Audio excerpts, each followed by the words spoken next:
नमस्कार, मैं डॉक्टर ज्योत्सना टमटा। आज हम आर्टिफिशियल रीजनरेशन के बारे में पढ़ेंगे। आर्टिफिशियल रीजनरेशन, नेचुरल रीजनरेशन आप पढ़ चुके हैं, तो आर्टिफिशियल रीजनरेशन में आप देख सकते हैं कि ये आपको मीन्स ऑफ आर्टिफिशियली इसे क्या किया गया है, तैयार कर रहे हैं ताकि हम एक नया फॉरेस्ट बना सकें या अपने एरिया में प्लांट डेवलप कर सकें। तो इसके बहुत सारे तरीके हैं कि आप कटिंग से कर सकते हैं, कैसे कर सकते हैं, सीड से कर सकते हैं, बहुत सारे तरीके हैं।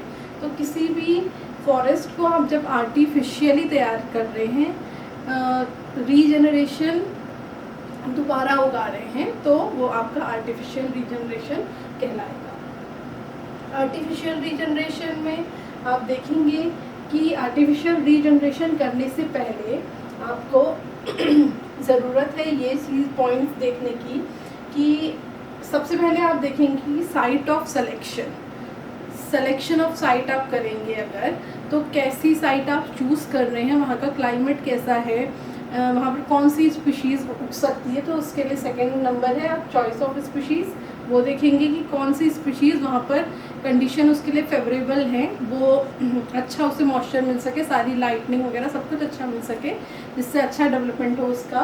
तीसरा, choice of method of artificial regeneration, आप कौन सा मेथड यूज़ कर रहे हैं। इसमें या तो आप सीड की तरह से करेंगे कि आपने सीड को ट्रांसप्लांट किया सॉइल में, देन उससे आप ट्री प्रोड्यूस करा रहे हैं, या सेकेंड मीन है कि आप सीडलिंग के थ्रू कर रहे हैं। सीडलिंग में आपने किसी प्लांट नर्सरी से या फिर आपने किसी और जगह से ट्री लिया, सीडलिंग ली और आप उसे ट्रांसप्लांट कर रहे हैं। तीसरा मेथड है कि आप कटिंग के थ्रू कर सकते हैं। जैसे कटिंग के थ्रू करेंगे तो आप कटिंग में बहुत सारी चीज़ें हैं कि आप उसे किस तरीके से कट कर रहे हैं और फिर उसे ग्राउंड में आप डालेंगे, ठीक है। इसके बाद arrangement of staff and labour, ये इम्पॉर्टेंट है। आपको चाहे सीड से करना है, चाहे आपको सीडलिंग से करना है, या आपको कटिंग से आर्टिफिशियल रीजनरेशन करना है, तो आपको उसके लिए स्टाफ और लेबर की बहुत ज़रूरत पड़ेगी कि गड्ढे खोदने हैं, उन्हें ट्रांसप्लांट करना है और फिर उनकी देखभाल करनी है, ये सारी चीज़ें। तो आपको स्टाफ और लेबर की ज़रूरत इसमें पड़ सकती है, पड़ेगी, इसेंशियल ज़रूरी है वो। इसके बाद हम आते हैं इसके एडवांटेजेस में। आर्टिफिशियल रीजनरेशन के एडवांटेजेस में सबसे पहले हम देखेंगे कंट्रोल्ड प्लांट डेंसिटी। आप यहाँ पर प्लांट की डेंसिटी, नंबर ऑफ ट्रीज आप अपने हिसाब से कंट्रोल कर सकते हैं। इट मीन्स कि आपको क्या करना है, कंट्रोल आप कर सकते हैं। देखिए, नेचुरल रीजनरेशन में आप ऐसा नहीं कर सकते हैं। उसमें जो भी डेंसिटी रहेगी यू कैन एक्सेप्ट इट कि इतना यहाँ पर नंबर ऑफ ट्रीज हुए हैं, बट आर्टिफिशियल में आप अपने हिसाब से करते हैं। दूसरा भी इस पॉइंट को मैच करता है, हाई फ्लेक्सिबिलिटी है कि आपको कितने, आपको ओवर मेच्योर ट्री नहीं चाहिए, आपको कितना मेच्योर ट्री चाहिए, आप उस हिसाब से उसको हार्वेस्ट कर सकते हैं। हाई फ्लेक्सिबिलिटी है। लो मेंटेनेंस, आपको उतना ज़्यादा मेंटेनेंस करने की यहाँ ज़रूरत नहीं पड़ेगी क्योंकि आप स्टार्टिंग से ही हर चीज़ को मैनेज करते हुए चल रहे हैं।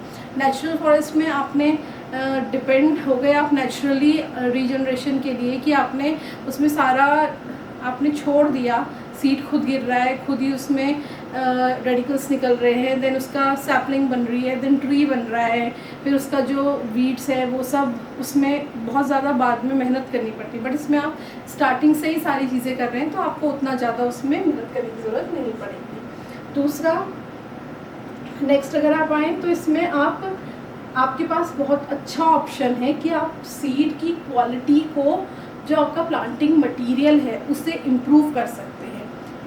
आप क्या करेंगे, अच्छा सीड लेंगे, सीड का साइज़ अच्छा होना चाहिए। आप देखेंगे कि उसका मदर ट्री कैसा है, अच्छा है, हेल्दी है, नंबर ऑफ फ्रूट्स कितने, उसका यील्ड कितना रहता है, प्रोडक्शन, ये सारी चीज़ें देखेंगे तो आप उससे अच्छा क्या कर सकते हैं, सीड की क्वालिटी इम्प्रूव कर सकते हैं। और आप स्पीशीज़ चेंज कर सकते हैं। जैसे आपने देखा साल का फॉरेस्ट है तो वहाँ पर सीड गिरेगा नीचे तो साल के ही सीडलिंग्स डेवलप होंगे, लेकिन आपका जो आर्टिफिशियल है उसमें आप क्या कर सकते हैं, अपने चॉइस ऑफ स्पीशीज़ के साथ क्या कर सकते हैं, उसको प्लांट कर सकते हैं, आप चेंज कर सकते हैं स्पीशीज़ को। नेक्स्ट है आपके, अब हम बात करते हैं इनके डिसएडवांटेजेस की आर्टिफिशियल रीजनरेशन के। लेबर इंटेंसिव, आपको बहुत ज़्यादा लेबर की ज़रूरत इसमें नहीं है। तो एक तरीके से अगर आप कम्युनिटी बेस में देखें तो इसमें क्या है कि जो आपके आसपास की कम्युनिटी है उसे एम्प्लॉयमेंट के ऑप्शन बहुत कम मिलते हैं। यहाँ पर अगर हम सिर्फ इस ऑब्जेक्टिव को देखें तो उनको क्या है, कम एम्प्लॉयमेंट मिलेगा, तो लेबर इंटेंसिटी रहती है। इसके बाद जो हमारी रूट्स है उनका टेम्परेली वो डिस्टर्ब रहती हैं ऑलमोस्ट। थर्ड है, ये एक एक्सपेंसिव मेथड है। आप आर्टिफिशियल रीजनरेशन कर रहे हैं तो आपको उसे सॉइल की टेस्टिंग भी करनी पड़ेगी, आपको सीड की टेस्टिंग करनी पड़ेगी, कितना वाइबल है, कब तक वाइबल रहेगा। और तीसरी बात की आप देख रहे हैं उसकी फेंसिंग करनी पड़ेगी, प्रॉपर सारी चीज़ें प्रॉपर करनी पड़ेगी, केमिकल्स ऐड करने पड़ेंगे, इंसेक्टिसाइड, पेस्टिसाइड, और हो सकता है कि रूट ग्रोथ हार्मोन्स ये इंट्रोड्यूस कराने पड़े। अगर आप कटिंग मेथड से कर रहे हैं तो आपको IBA में डिप करना पड़ेगा, बहुत सारी चीज़ें हैं। तो ये थोड़ा सा एक्सपेंसिव रहता है कंपैरिजन टू नेचुरल रीजनरेशन। इसके बाद सॉइल डिस्टर्ब होती है। अगर हमारा रूट कुछ तरीके से डिस्टर्ब कर रहा है तो सॉइल भी डिस्टर्ब रहेगी, तो सॉइल में उसमें थोड़ा सा आप कह सकते हैं कि एक तरीके से डिस्टर्ब रहती है। ठीक है, तो आज का लेक्चर यहीं पे हम ख़त्म करते हैं। नेक्स्ट लेक्चर में हम फिर से किसी और नए टॉपिक से मिलेंगे। इसके लिए थैंक यू सो मच।